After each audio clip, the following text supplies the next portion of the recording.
ప్రతి అమావాస్య ముందు త్రయోదశికి ఇంట్లో ఇక్కడే మంజుసూక్త హోమం చేస్తా. ఇక్కడ. ఇక్కడే. గణపతి, నవగ్రహం, మన్యసూక్తం. మన్యసూక్తం 11 సార్లు చేస్తా నేను.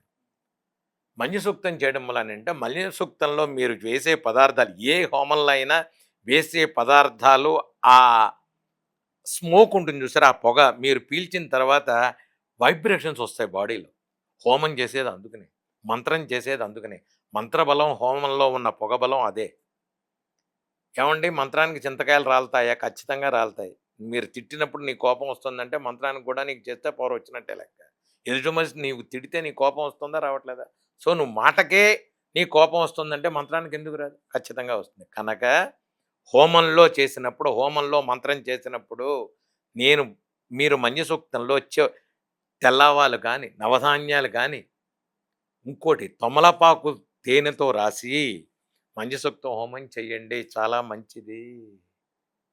నేను అందుకని ఇక్కడ కూర్చోబెట్టి మంజసూక్త హోమం చేసి మీకు రోగనాశనం, శత్రునాశనం, ధనం అన్నీ మంజసూక్తంలో వస్తాయి మీకు.